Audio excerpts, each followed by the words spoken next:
Sea toda la audiencia bienvenida al Seminario Alumni de Ingeniería Comercial y el Magíster en Administración y Dirección de Empresas de la Universidad de Santiago de Chile.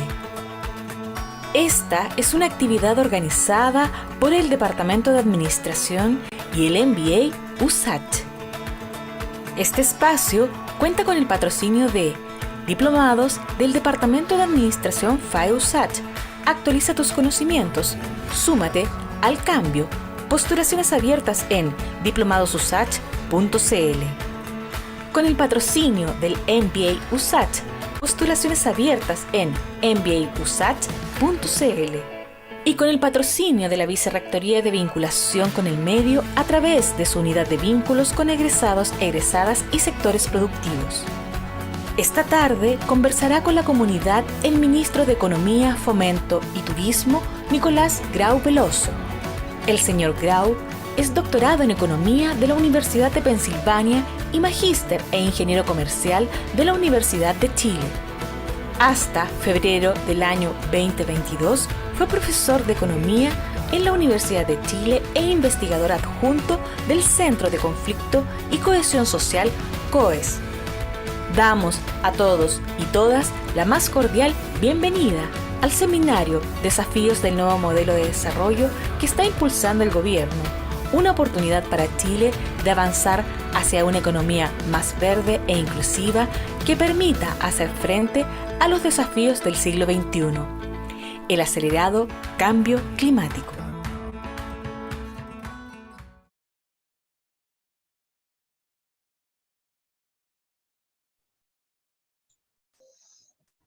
Hola, buenas tardes a toda la audiencia que se está conectando en estos momentos. Bienvenidos a este seminario que estamos realizando en conjunto con el MBA USACH y el Departamento de Administración de la Facultad de Administración y Economía. Así que muy bienvenido a todos, le damos la más cordial bienvenida al ministro de Economía, Fomento y Turismo, Nicolás Grau. Le damos la más cordial bienvenida a Raúl Berríos, director del Departamento de Administración de la Facultad de Administración y Economía. Le damos la más cordial bienvenida a Ana María, coordinadora de vinculación con el medio del MBA USACH, y le damos la más cordial bienvenida a nuestro decano, Cristian Muñoz, que está conectado en este momento. Así es que, don Cristian Muñoz, muchas gracias también por unirse en esta transmisión que estamos haciendo en conjunto con el Ministerio de Economía, Fomento y Turismo. Así que muchas gracias. Bienvenido a todos y todas. Sí, muy buenas tardes a todas y todas. Agradecer en primer lugar, señor ministro Nicolás Grau, un gusto tenerle. Entendemos la situación que estamos hoy día como país, con hartos desafíos, así que encantado de tenerle por acá para dialogar con usted, conocer también las perspectivas que nos vienen en términos de desarrollo y darle la bienvenida a todos nuestros egresados y egresadas, estudiantes, tanto de la Facultad de Administración y Economía en general, como del Departamento de Administración y el MBA en particular. Y a todos los amigos y amigas de la Universidad de Santiago y a todos quienes nos observan. Muy buenas tardes, muy bienvenido. Ministro, muchas gracias por acompañarnos.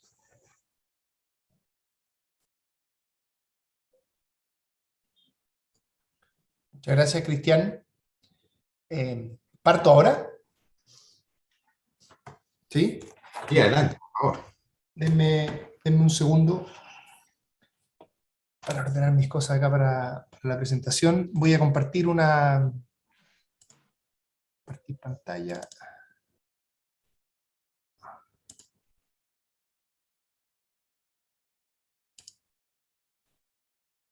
¿Lo ven a pantalla completa ahora? Perfecto, se ve súper bien. Bueno, primero que nada agradezco mucho la invitación a la USACH, a la Facultad de Administración y Economía, al MBA y en particular al Departamento de Administración. Les pido disculpas a su vez por alguna vez tuve que ir a hacer esta charla y tuve que terminar en el Congreso en una discusión de un proyecto de ley específico, así que les pido las disculpas del caso, pero para mí es un honor poder hacer esta presentación y creo además que es muy útil para nosotros como ministerio hacer este tipo de presentaciones justamente para poder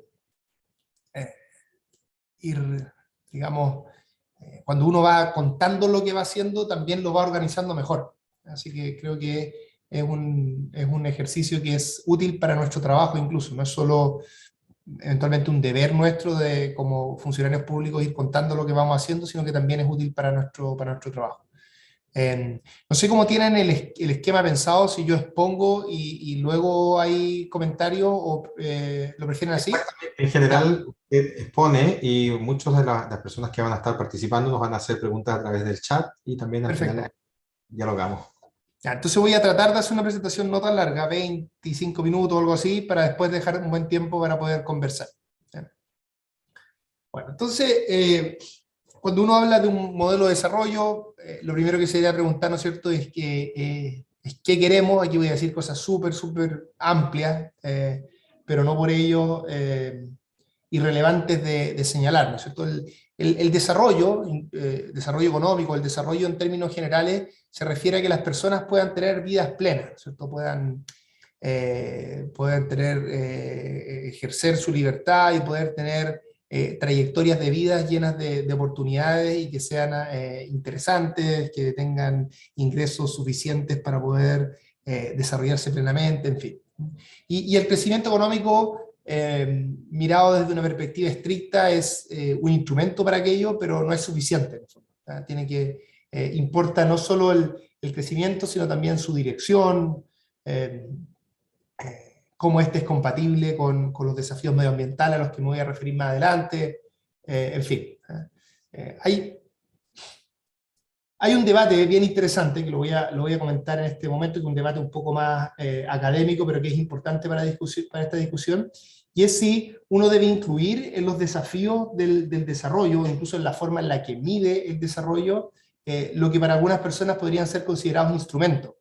¿A qué me refiero acá? Es que cuando se pensaba desarrollo económico hace 50 años o hace más tiempo en el mundo, desarrollo económico era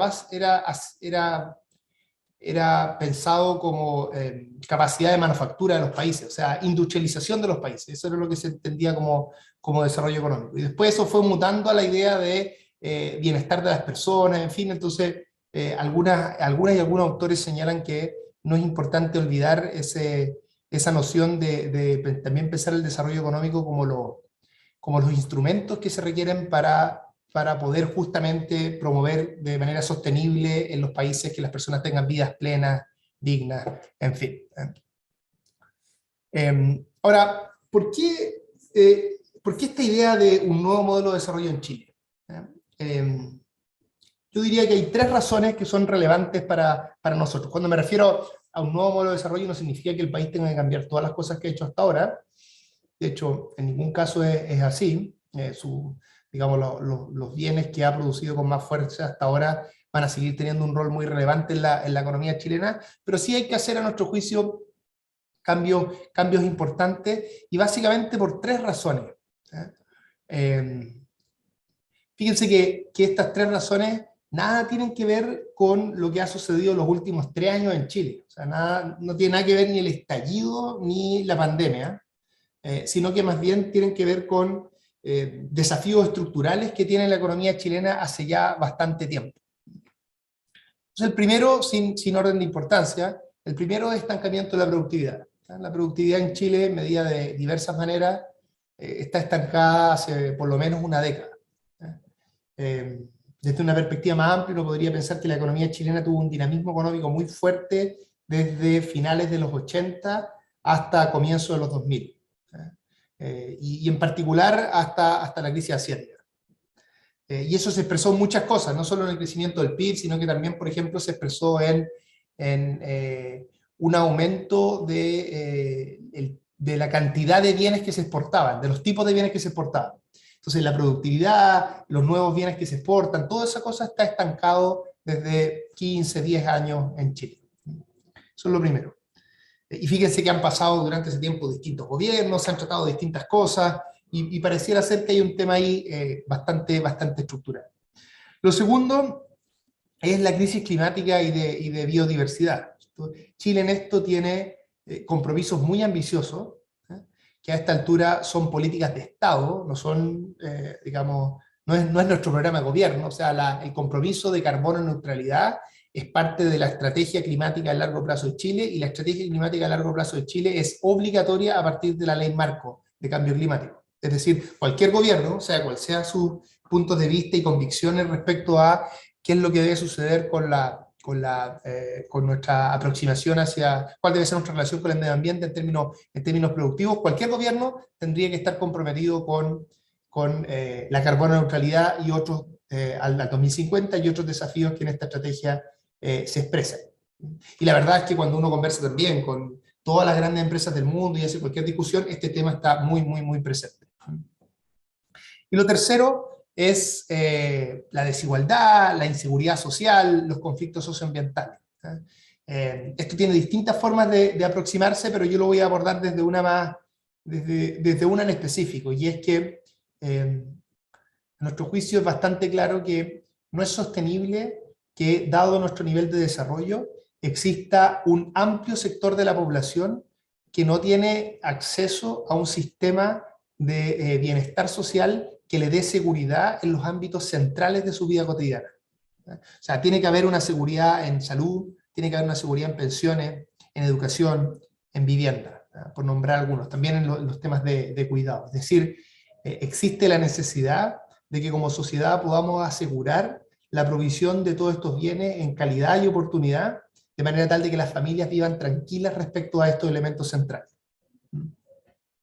Eso, por supuesto, está relacionado con la desigualdad, con conflictos socioambientales, pero me interesa abordarlos de esa manera. Entonces, nuestro nuevo modelo de desarrollo tiene que abordar estos desafíos. Desafíos que en primera instancia podrían ser contradictorios, pero nosotros pensamos que no lo son. Es decir, alguien podría decir, bueno, si nos queremos hacer cargo de la crisis climática y abordar y avanzar hacia la carbono neutralidad, vamos a tener que renunciar a los avances en productividad. Pues bien, nosotros creemos que eso no es así, y de hecho tenemos una mirada optimista en que vemos que Chile, por la estructura productiva que tiene, por sus condiciones geográficas, por su historia, en fin, tiene la oportunidad de poder tener al mismo tiempo un fuerte avance en productividad, tener dinamismo económico y al mismo tiempo ir transitando de forma acelerada hacia una economía verde que tenga un desarrollo compatible con los desafíos asociados a la crisis climática.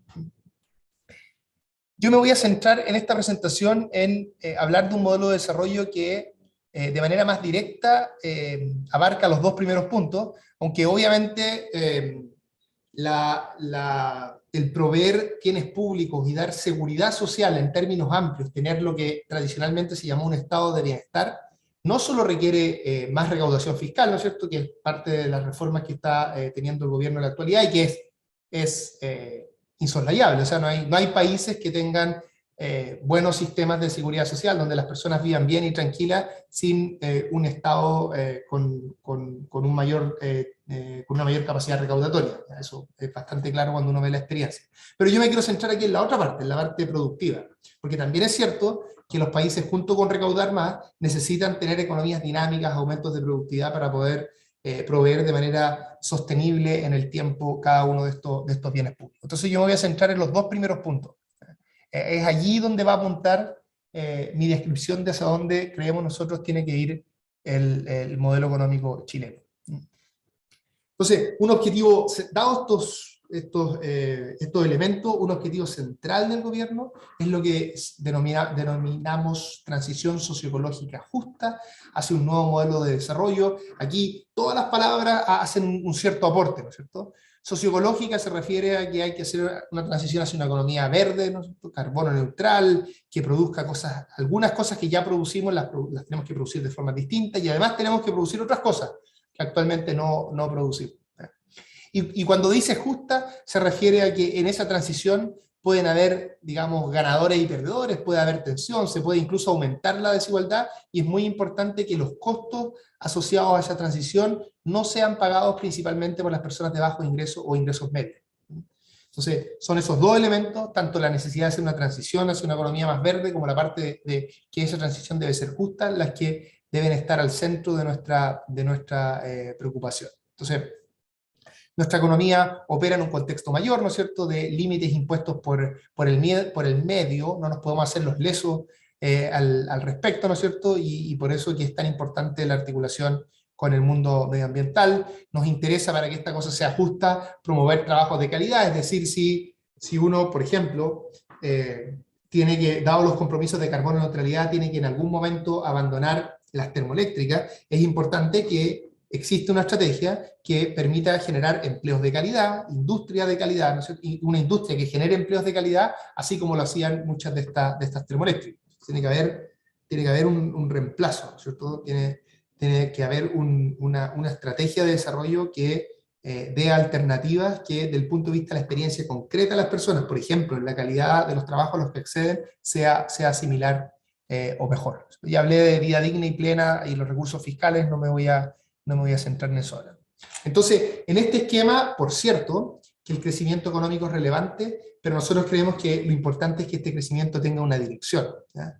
No es lo mismo un crecimiento económico sobre la base de un esquema que es depredador del medio ambiente, o que por su estructura genera de manera estructural, valga la redundancia, niveles de desigualdad y de heterogeneidad productiva que van a generar problemas y que van a hacer que la sociedad estructuralmente sea muy, muy desigual. Entonces, esta idea de crecimiento económico, y su dirección se expresa en distintos objetivos, y uno central para nosotros es la diversificación productiva, en particular hacia actividades más intensivas en tecnología y conocimiento.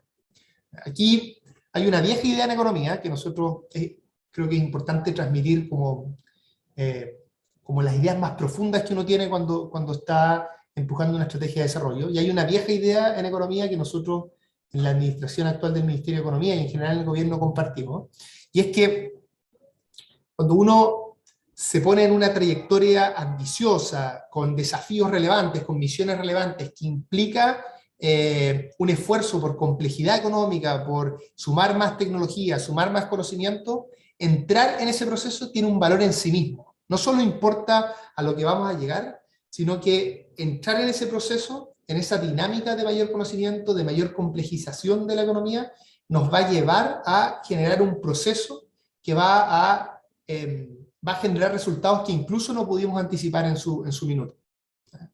Es decir, que esa trayectoria importa, porque la trayectoria de diversificación productiva, de mayor intensidad en tecnología y en conocimiento, genera externalidades, incluso genera eventos que son difíciles de prever. Déjenme ponerlo esto con cosas más concretas. Cuando uno hace innovación, ¿no?, puede ser que la innovación partió con un objetivo bien, bien concreto, pero en ese proceso de descubrimiento y de prueba y error, se terminan muchas veces descubriendo y generando ideas que no tenían que ver con la motivación inicial, ¿eh?, sino que en el proceso de innovación se generan todas esas externalidades que son muy, muy importantes. Entonces suele suceder que las economías que tienen estas trayectorias pro innovación, que tienen estas trayectorias de mayor complejización y de darle un fuerte rol al conocimiento de la economía, terminan desarrollando una serie de nuevas ideas, de nuevas formas de producción que son tremendamente relevantes. Y por eso que cuando vean más ejemplos, cuando pueda discutir con ustedes más adelante en esta presentación, ejemplos concretos de las cosas que estamos haciendo, no solo hay que pensarlas por su inspiración inicial y por el producto que de ellas se espera, sino también por cómo esa dinámica puede generar otras cosas. Entonces aquí,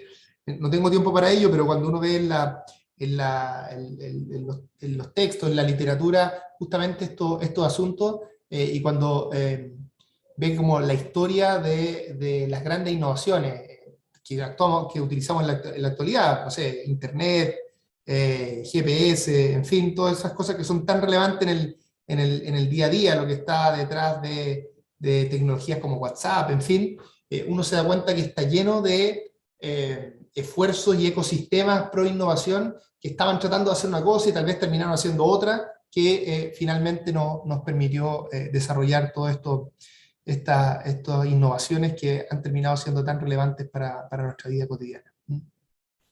Ahora, ¿cómo elegir estas apuestas? ¿Cómo elegir estos desafíos? Bueno, a diferencia de lo que sucedía tal vez hace 20 años, en que había una discusión mucho más fuerte cuando uno decía, queremos hacer política industrial, ¿cómo vamos a elegir los ganadores? ¿No es cierto? Y había una crítica fuerte en esa dirección, una crítica que yo creo que estuvo sobredimensionada en su minuto, pero que en última instancia tenía un punto. La verdad es que eso no es tan relevante en la actualidad, porque tenemos muy claros cuáles son los desafíos actuales, ¿cierto? Nosotros tenemos desafíos clarísimos respecto a cómo hacer nuestra industria ambientalmente sostenible. Tenemos muy claro que vamos a seguir produciendo cobre y tenemos también muy claro que la forma en la que producimos cobre en la actualidad tiene que cambiar ciertos aspectos. Es cosa de hablar con las grandes mineras, ¿eh? Cómo han tenido que pasar, por ejemplo, de la utilización de agua continental a agua de mar, ¿cierto? Agua salada, ya sea utilizando agua salada directamente o teniendo que desalar estas aguas. Entonces, tenemos desafíos muy claros, sabemos que el hidrógeno verde es una tremenda oportunidad para el país y sabemos que para utilizar y sacarle el máximo provecho a esa oportunidad se requiere mucha inversión y se requiere mucha innovación. Es decir, nuestras condiciones productivas del país y los grandes desafíos que nosotros tenemos asociados a esta transición hacia una economía verde nos definen una trayectoria y un conjunto de desafíos que son obvios, ¿eh? Y que la pregunta no es si los vamos a abordar, sino que la pregunta es si los vamos a abordar bien o los vamos a abordar mal. Entonces toda esa discusión que existió tradicionalmente cuando uno hablaba de política industrial, porque muchas de estas cosas que yo le estoy diciendo en el fondo es política industrial, pero una política industrial moderna en torno a desafíos, todas esas críticas que tradicionalmente existían son menos relevantes en la actualidad. Y algo tan importante como lo anterior es que estas oportunidades globales que tiene Chile, asociadas al cobre, asociadas al litio, asociadas al hidrógeno verde, que tenemos la suerte como país que nuestros grandes productos, nuestras grandes apuestas son requeridas para la lucha contra la crisis climática, toda esa oportunidad global también tiene que cuajar a nivel local. Es decir, no puede suceder que el cobre es súper bueno para el país, pero no es tan bueno para las comunidades que están cerca de la mina, ¿eh? Tiene que haber lo que es una gran oportunidad a nivel global, también tiene que expresarse como mejoras concretas en la calidad de vida a nivel local, y por eso que nosotros vemos tan importante la participación temprana de las comunidades en los procesos. No creemos que el hecho de que las comunidades tengan que participar de forma vinculante en los procesos vaya a ser un problema, todo lo contrario, cuando las comunidades se involucran en los grandes proyectos, estos proyectos mejoran y finalmente se hacen viables y se hacen más rápido a futuro. Si no, sucede lo que muchas veces pasa en Chile, que a pesar que no tiene una institucionalidad que promueva tanto esta participación a nivel temprano y no empodere necesariamente tanto a las comunidades igual terminan judicializando los procesos al final y todo se termina haciendo mucho más largo. Y por último hay un desafío del que no voy a hablar mucho hoy día, que tiene que ver con la heterogeneidad productiva, y es que tan importante como que nos podamos adaptar y transitar a esta economía verde es preocuparnos de que la desigualdad en el mundo productivo, es decir, las desigualdades, para ponerlo de forma esquemática, entre las empresas grandes y las empresas pequeñas, no aumente en esta trayectoria. Y esto es un desafío bien complejo, porque lo que uno ve a simple vista es que las empresas grandes están muy bien preparadas para esa transición hacia una economía verde, en muchos casos le llevan delantera a la política pública, y en cambio las empresas de menor escala no lo están.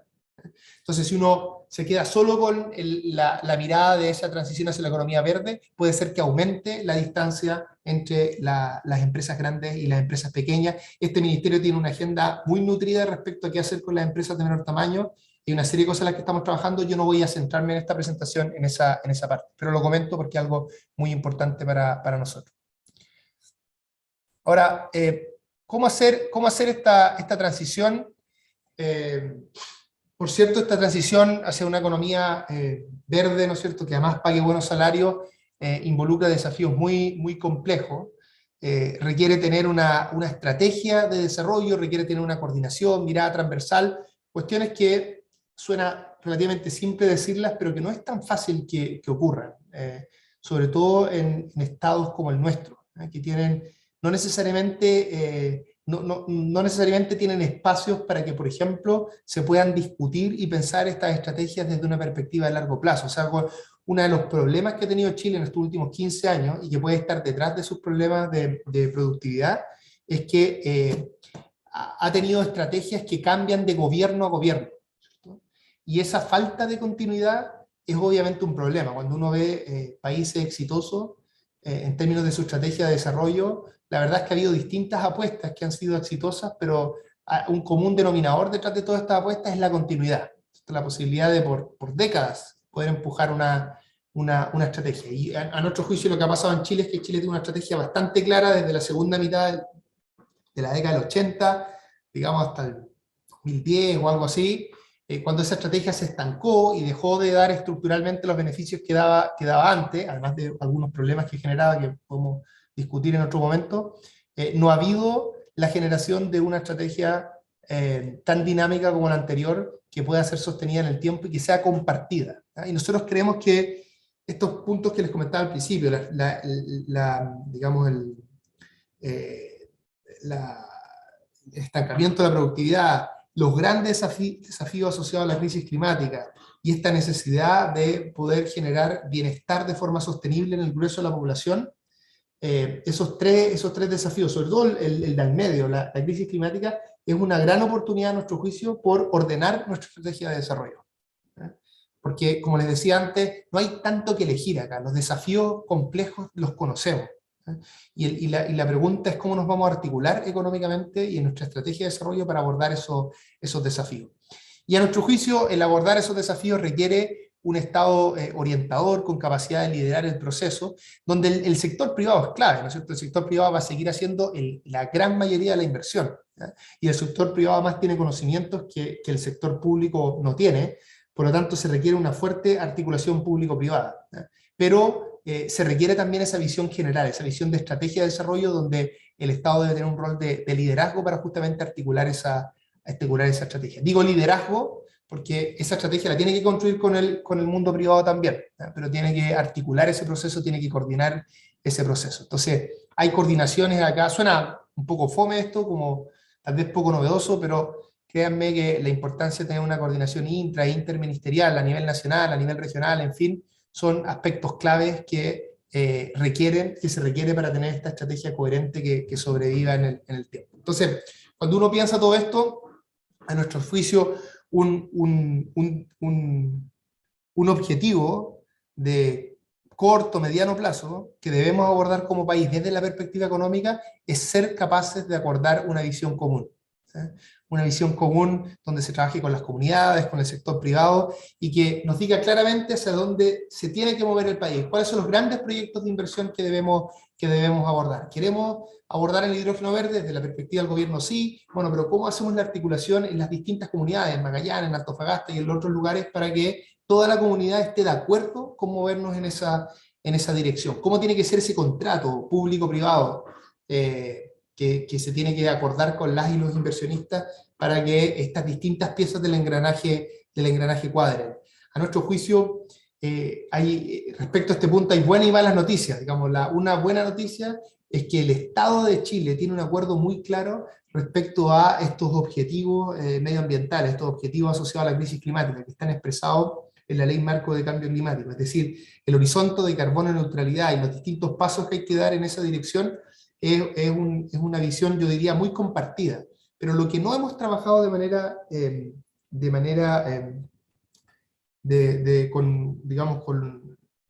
con la velocidad y con la intensidad que requiere, es construir una visión común en el mundo de la economía, en esa articulación público-privada del mundo de la economía, respecto a cómo nos vamos a mover en esa dirección. Hay objetivos muy ambiciosos, compartidos, que si uno lo hubiera pensado hace 10 años en Chile eran totalmente impensables, en general en Chile y en el país, digamos en el mundo, pero esos objetivos no tienen un correlato respecto a una estrategia económica para moverse en esa dirección. Y a nuestro juicio lo clave allí es construir esa visión común, ¿no? Una visión común que debe, a nuestro juicio, considerar los temas de desigualdades de género, el trabajo decente, la descentralización. El gobierno actual, el gobierno central, está en un trabajo bien interesante de construcción y conversación con las y los gobernadores electos respecto a cómo descentralizar decisiones económicas, ¿eh? Y decisiones en general de la política pública para que más decisiones se tomen a nivel descentralizado. Pero ¿cómo hacer esto bien para que exista una coordinación regional, nacional? ¿Cómo hacerlo bien para que existan también estrategias de desarrollo que sean estables en el tiempo a nivel regional? En fin, todo eso requiere una serie de desafíos que estamos trabajando en la actualidad. Y por último, para nosotros es importante lograr una institucionalización de la visión estratégica, es decir, lograr que esta visión común, esta mirada estratégica respecto a cómo abordar estos desafíos económicos y sociales sea sostenible en el tiempo.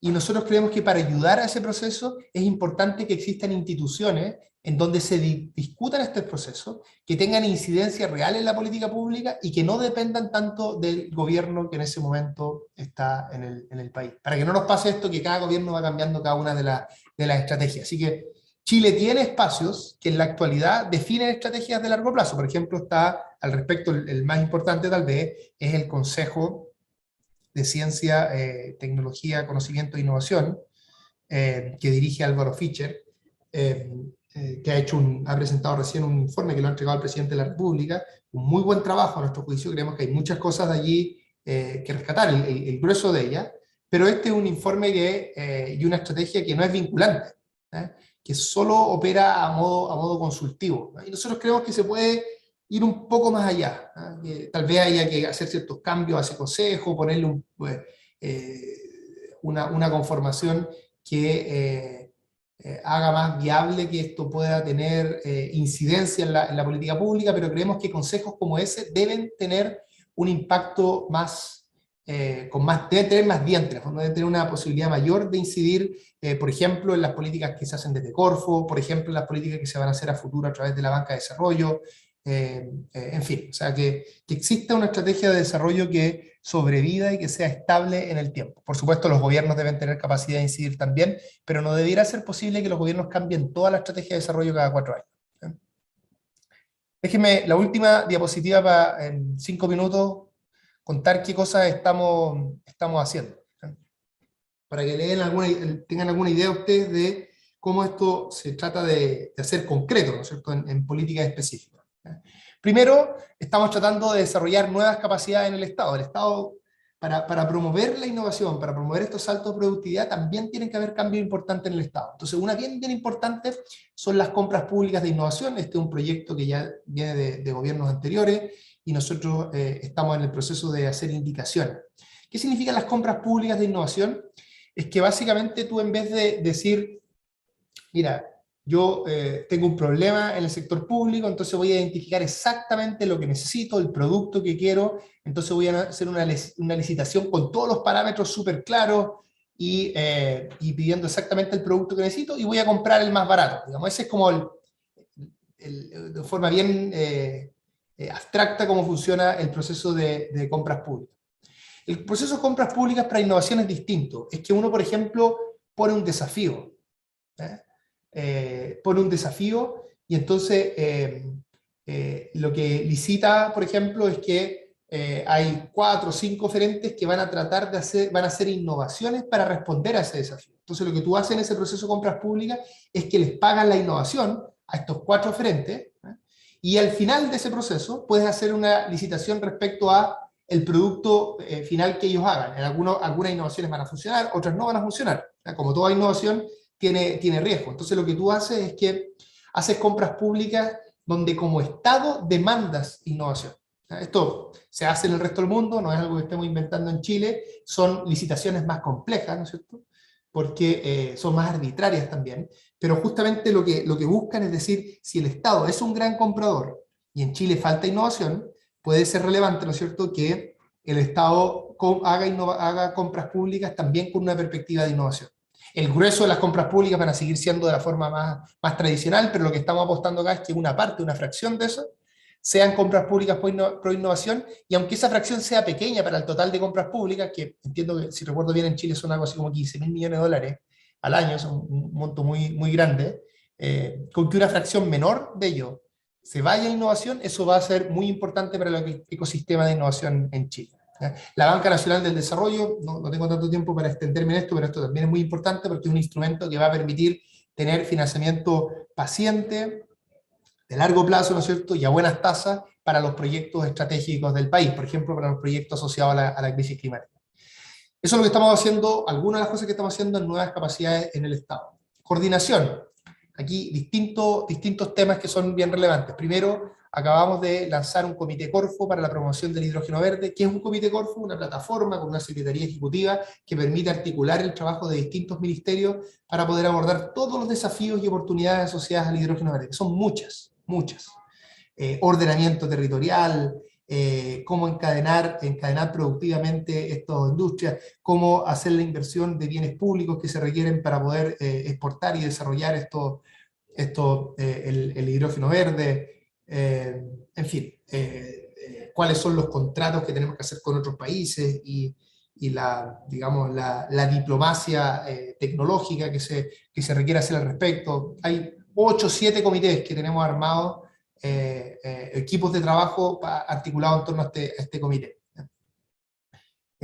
Hace un tiempo tenemos un trabajo interministerial para promover justamente estas ideas de nuevo modelo de desarrollo, en que estamos trabajando el Ministerio de Economía con el Ministerio de Medio Ambiente, Ciencias y Energía, para justamente hacer este tipo de articulaciones. Un tema bien importante que hemos estado trabajando el último mes y medio, es que el presidente en su cuenta pública hizo el anuncio de que una parte importante de los recursos extraordinarios que estamos obteniendo a propósito del buen precio del litio se va a invertir justamente en aumentar fuertemente el gasto que se hace en I+D, el gasto estatal que se hace en I+D. Y entonces, en conjunto con estos ministerios, además de Corfo, hemos estado trabajando en ver cuáles son esos grandes proyectos, que son proyectos que ya muchos de ellos se conocían, vienen de experiencias pasadas, de mesas de trabajo pasadas, en fin, pero estamos aprovechando este anuncio presidencial, que es muy importante y que va a ser una diferencia cuantitativa y cualitativa del I+D en Chile, para ponerlo en acción, y eso necesita coordinación, trabajar con nuestros equipos técnicos, en fin. Y bueno, me voy a saltar ese punto porque el delineamiento estratégico, porque tengo poquito tiempo, entonces déjenme comentar un par de cosas para terminar. Algo bien relevante a propósito de la reforma tributaria. En esta reforma tributaria que entró a tramitarse en el Congreso, hemos puesto fuertes incentivos al I+D, para así como estamos tratando de aumentar el I+D del Estado, también aumentemos el I+D del sector privado, porque los casos exitosos en el mundo tienen los dos, ¿no es cierto? I+D estatal y también I+D privado, y hemos puesto incentivos muy cuantiosos en esta dirección. Hay 2 o 3 en el proyecto, déjenme comentar el que a mi juicio es más importante. Le estamos diciendo a la gran empresa, que es la que tributa 27%, estamos diciendo, si usted gasta en I+D, puede bajar sus impuestos de primera categoría de 27% a 25%. Es decir, si usted gastara en I+D exactamente esos 2 puntos porcentuales de utilidad, el gasto en I+D le sale gratis. En el fondo, el Estado le financia el 100%. Nuestra idea, ojalá, sería que todas las empresas que tributan por primera categoría ese 27%, pudieran hacer gasto en I+D, bajaran sus impuestos de esa manera y hiciéramos de este modo un aumento muy sustantivo en el gasto en I+D. Hay otras cosas más, pero creo que voy a parar acá. Bueno, estamos en el segundo semestre, vamos a iniciar este proceso de diálogo para la Estrategia Nacional de Desarrollo Productivo, que justamente lo que busca es construir esa visión común que les comentaba antes, ¿no? Está claro el desafío de carbono neutralidad. Bueno, ¿cómo lo hacemos en el sector económico? ¿Qué tiene que hacer la minería? ¿Qué tiene que hacer los proveedores de la minería para que eso suceda? ¿Qué tiene que hacer los instrumentos financieros? ¿Qué le tenemos que pedir a la Banca Nacional del Desarrollo? En fin, todo eso requiere una fuerte articulación público-privada que nos dé esa visión común y que nos permita salir un poco de lo trabado que está el proceso de inversión en Chile, ¿no es cierto? En que hay mucha judicialización, hay mucho enfrentamiento entre comunidades y proyectos privados, y a nuestro juicio eso no es solo un problema de diseño institucional, sino que también es un problema de que no tenemos esa visión común, y nosotros estamos convencidos que es posible construir esa visión común, que Chile tiene una trayectoria viable hacia el futuro de una economía más verde, que respeta a las comunidades, donde las comunidades se sientan parte de esos procesos y que al mismo tiempo sea dinámico en términos económicos, que genere mucha inversión y empleos de calidad. Entonces, como existe esa oportunidad, es posible salir de esta situación trabada en la que estamos actualmente. Muchas gracias.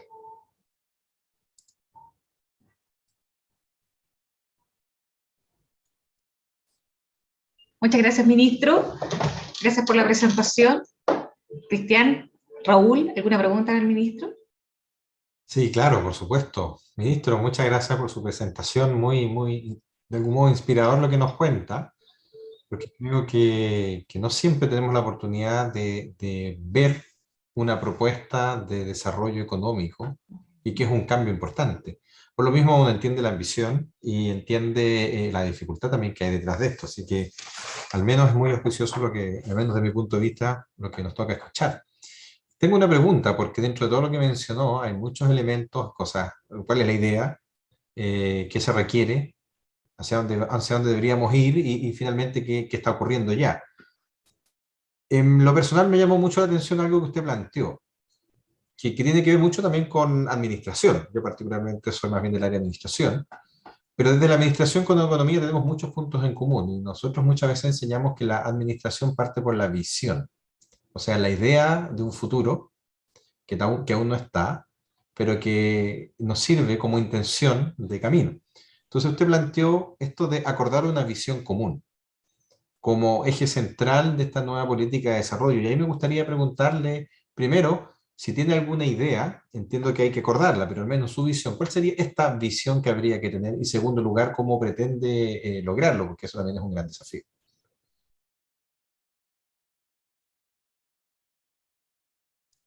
Muchas gracias, Cristian. Lo primero, déjeme comentar algo respecto al rol del mundo de la administración, que me parece bien, bien importante. Yo algo conozco ese mundo, estudié ingeniería comercial, entonces tuve algunos ramos de administración, pero les voy a confesar un poco mi trayectoria, como yo he ido viendo el mundo de la administración en el tiempo que estudié y después Yo cuando era estudiante tenía una visión bien peyorativa del mundo de la administración, ¿verdad? Que demostró a mi juicio estar muy equivocada, por eso voy a comentar esa trayectoria, ¿no es cierto? Y yo miraba y decía, bueno, aquí en economía estudiamos las cosas duras, en fin. Y lo que yo he ido viendo en el tiempo es que, primero, tal como tú señalas, para estos desafíos en los que estamos inmersos, el tipo de temas que se discuten en la administración y el tipo de habilidades que se desarrollan en el mundo de los negocios, en términos más generales, es central para este tipo de discusión. Eso es lo primero que yo diría. Las recetas que yo estudié en el mundo de la economía tenían a veces un nivel de abstracción, muchas veces, y además estaban desde una perspectiva donde había muy poco debate también respecto a estrategias de desarrollo, en fin. Y lo que fue pasando, esto fue lo que yo fui viendo en el tiempo después, es que de hecho las escuelas de negocio empezaron a ser mucho más flexibles respecto a estos temas en el mundo. O sea, los temas medioambientales y de estos desafíos más estratégicos entraron primero en las escuelas de negocio y después digamos, los departamentos de economía. De hecho, yo creo que todavía los departamentos de economía están muy atrasados en el mundo respecto a estos debates. Y creo que el mundo de los negocios ha sido más interdisciplinario también. O sea, hay una serie de cosas que este prejuicio que yo tenía como estudiante, ¿no? Dado los desafíos que existen y lo que ha ido pasando también en términos de cómo se enseñan estas cosas, creo que las escuelas de negocio han hecho, se han movido mucho más rápido en la dirección correcta, dado los desafíos que existen. Esa es una discusión más, primer comentario que quería hacer más de cómo se enseñan estas cosas. O sea, dicho de otro modo, déjenme ponerlo ahora de una perspectiva negativa, yo creo que los departamentos de economía tenemos que hacer porque yo hace poco estaba ahí, tenemos que hacer una profunda reflexión a cómo enseñamos economía, y cómo nuestras herramientas son útiles para los desafíos que existen en la actualidad. El mismo, por ejemplo, voy a decir cosas bien pequeñas, la metodología de estudio de casos, como estrategia para aprender y diseñar soluciones para este tipo de problemas, puede ser más útil que en algunas de estas discusiones que la estrategia de modelos y abstracta que tiene el mundo, en términos más epistemológicos, el mundo de la economía.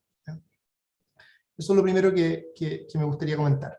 Respecto al segundo tema, de cómo construir esa visión común, bueno, partamos digamos, de lo más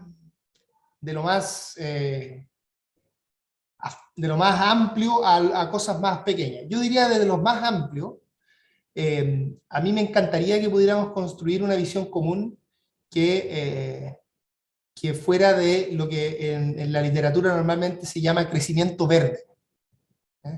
Que no es el único camino posible, ¿no es cierto? Hay gente que lo que señala es lo que tenemos que hacer como países es decrecer. Es parte de discusiones que existen en la actualidad. Dicen, es imposible desacoplar digamos, la emisión de carbono del crecimiento económico. Entonces, si tenemos que parar la emisión de carbono, tenemos que parar el crecimiento económico. Estoy siendo muy esquemático y un poco caricaturesco en ese punto de vista.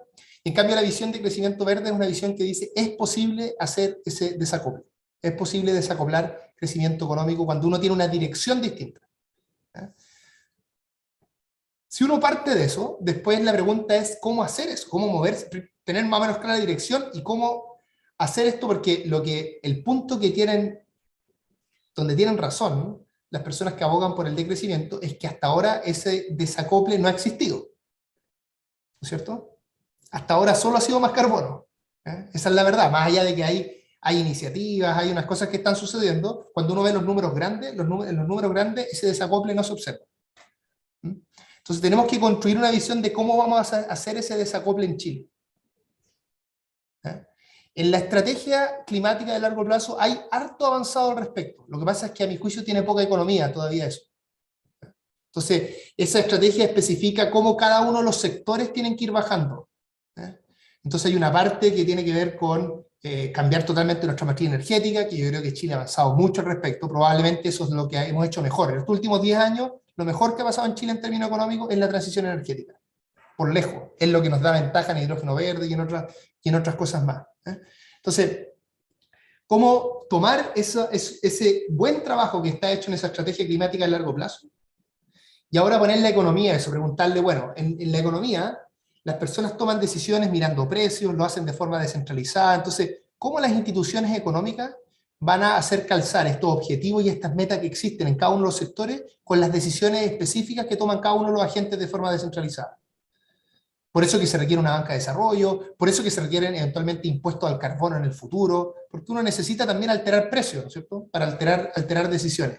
Entonces esa discusión respecto a qué instituciones necesitamos, a cómo hacer esa transición, eso yo creo que son las pistas de cómo construir esa visión común, que desde la perspectiva del gobierno es esta idea de crecimiento verde. Yo sé que la gente no necesariamente lo dice con estas palabras normalmente, pero cuando uno ve lo que estamos impulsando, que es tratando de decir, invirtamos mucho en hidrógeno verde, estamos diciendo crecimiento verde.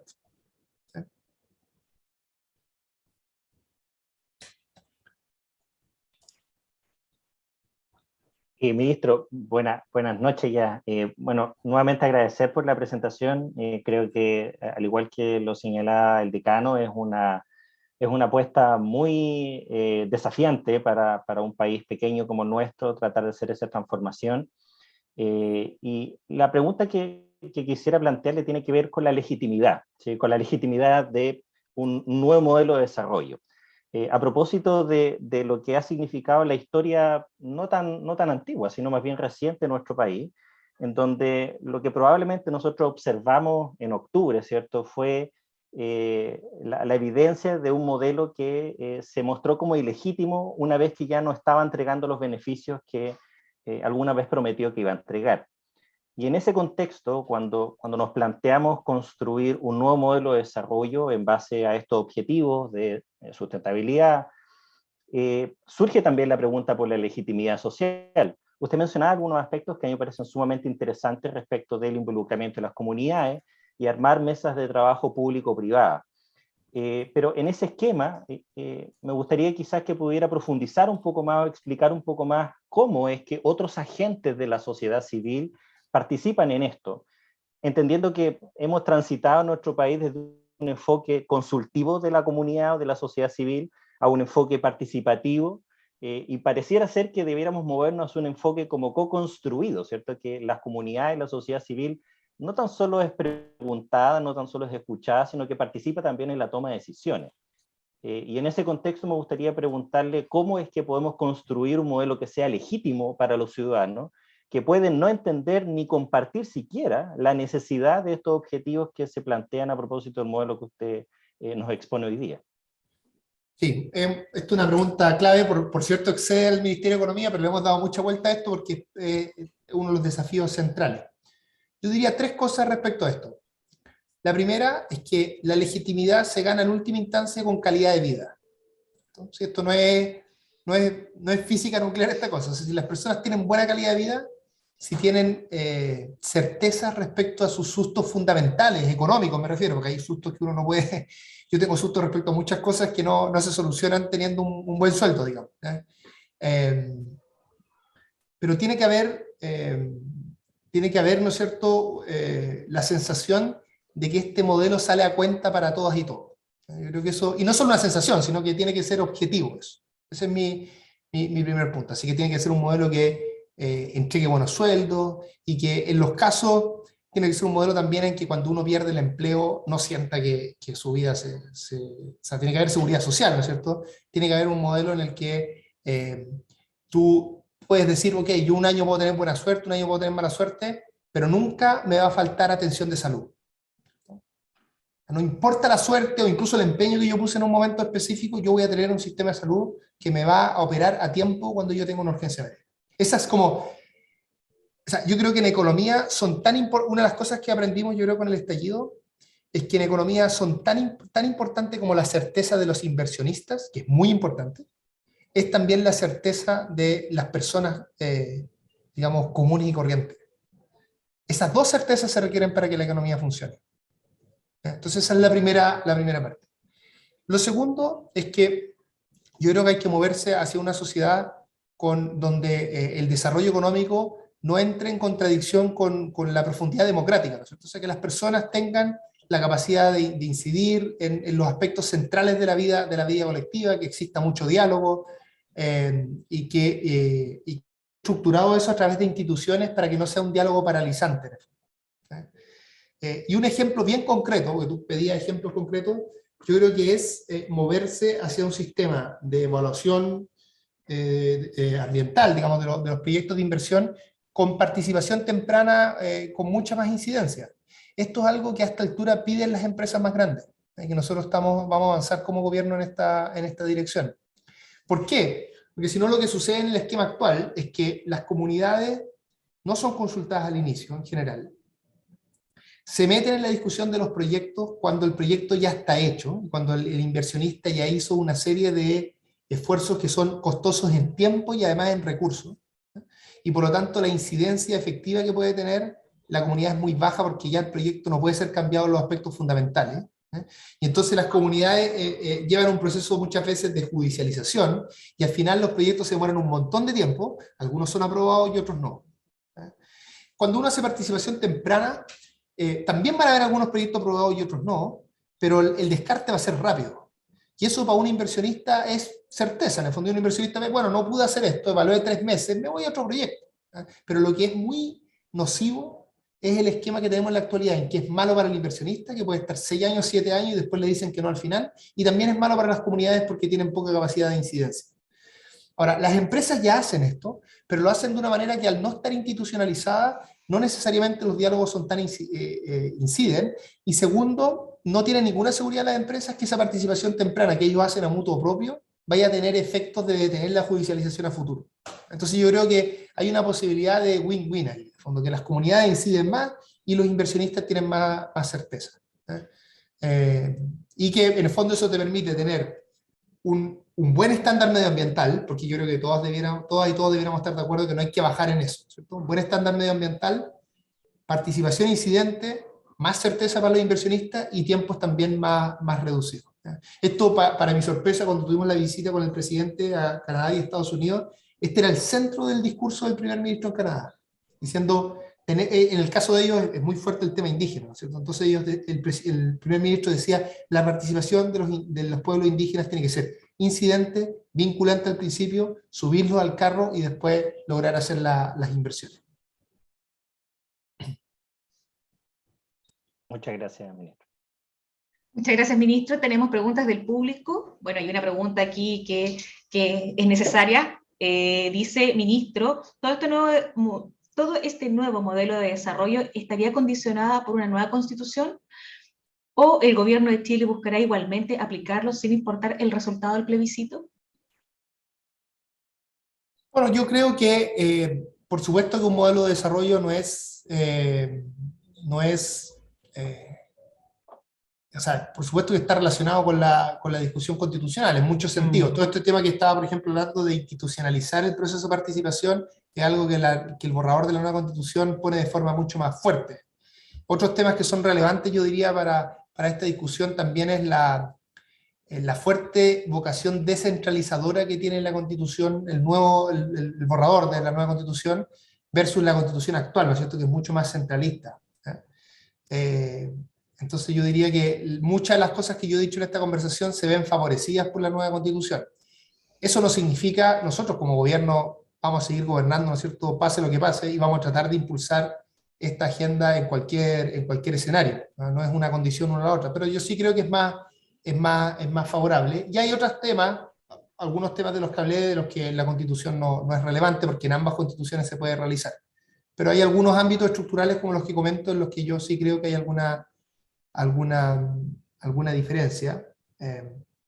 Y hay algunos temas en la nueva Constitución que va a ser bien importante, las leyes específicas que se desarrollen una vez que la nueva Constitución opere, si es que gana la prueba. Muchas gracias. ¿Hay otra pregunta ahí, Ana María? Sí, Amelia, ministro, al parecer las urgencias económicas son ahora. El gobierno es de solo 4 años. ¿Cómo compatibilizar las acciones inmediatas con los resultados gubernamentales en este gobierno? Bueno, es una muy buena pregunta que yo hice aquí exprofeso, digamos, una presentación que pone el foco en temas de mediano o largo plazo. De hecho, les dije, digamos, las razones por las que uno necesita un nuevo modelo de desarrollo son razones que estaban ahí antes del 2019.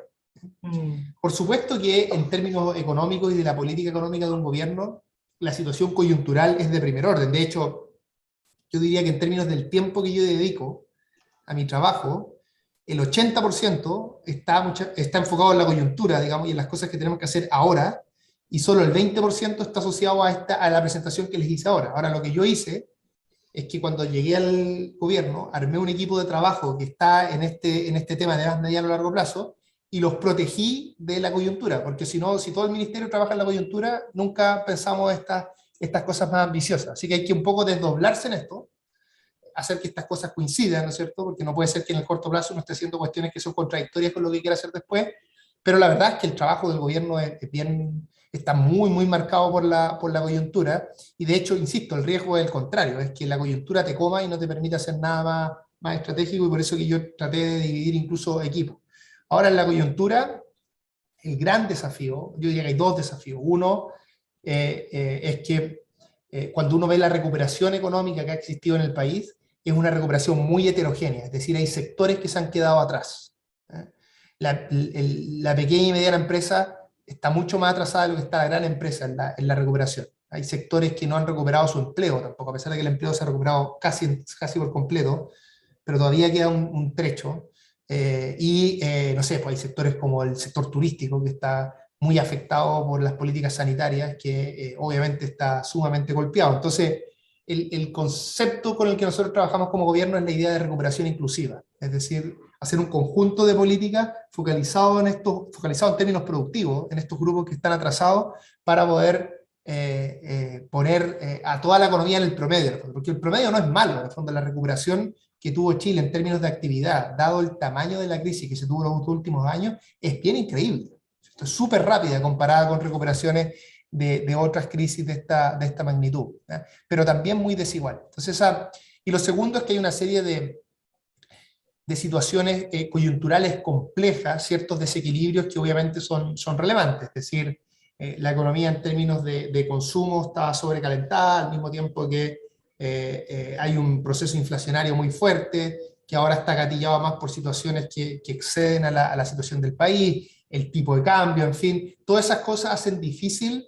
como suele suceder en las situaciones complejas económicas, en que uno quiere, por un lado, que se enfríe el consumo, para que pare la presión inflacionaria y detenga la inflación, al mismo tiempo que no quieres que se frene el crecimiento, ¿cierto? Y apoyar a estos sectores rezagados. Entonces, encontrar el equilibrio en eso, donde hay un rol principal ahí, o sea, un rol muy importante del Ministerio de Hacienda, sobre todo en la macro, y nosotros tenemos un rol más en la microeconomía de ese proceso. Eso es súper complejo, insisto, me toma a mí el 80-90% de mi tiempo, y trato de... El gran desafío es cómo hacer que ese tema cotidiano, que es muy importante para la vida de las personas, no nos coma toda la cabeza y no nos deje pensar para más adelante y para estos cambios estructurales que queremos hacer. Muchas gracias, ministro. Hay algo súper importante ahí, que son las políticas públicas que se han ido implementando últimamente, como la ley marco del cambio climático, que es tremendamente importante para la coordinación de todos los ministerios. Así es que, bueno, muchas felicitaciones también en ese sentido al gobierno. Es una iniciativa que viene de otro gobierno también, pero salió ahora, así es que no, muchas felicitaciones porque nos va a permitir avanzar hacia un crecimiento verde, hacia la carbono neutralidad que se tiene proyectado como país. Así que en ese sentido, bueno, tenemos que sumarnos todos, ese es el llamado, sumarnos todos como sociedad completa a este camino de crecimiento verde. Cristian Muñoz, decano. Sí. Ministro, sabemos que su tiempo es limitado, así que agradecerle por estar con nosotros. Ha sido muy interesante conocer el plan sobre políticas de desarrollo que tiene el gobierno.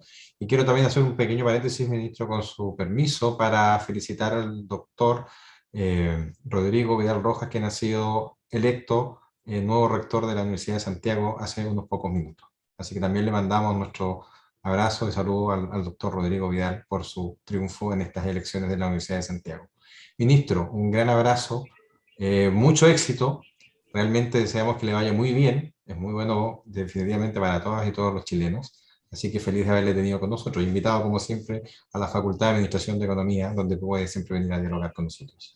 Bueno, muchas gracias a ustedes, para mí un placer presentar frente a usted y bueno, esta invitación de la USACH. Cuando era académico, más de alguna vez fui a presentar al equipo de economía, así que siempre un placer y los felicito además por tener la posibilidad de estas conversaciones. Y como les digo, una de las gracias de hacer estas presentaciones y prepararlas es que uno cuando las va diciendo le da vuelta, las preguntas, en fin, así que yo creo que es un proceso muy útil para nosotros también, para ir ordenando la idea. A veces cuando uno lo está diciendo, pues se acuerda, chuta, no estoy haciendo lo suficiente para movernos en esta dirección, así que es muy útil para mí también. Así que muchas gracias por la oportunidad.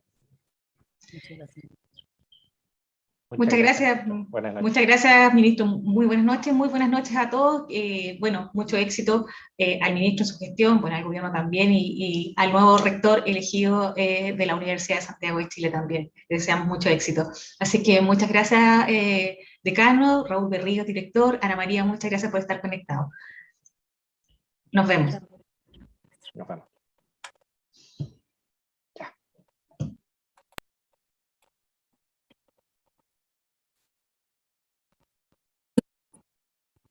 Gracias por haber asistido al seminario de la Facultad de Administración y Economía, una actividad organizada en conjunto por el Departamento de Administración, FAE y el MBA USACH. Te esperamos en el canal de YouTube de Ingeniería Comercial USACH. Suscríbete.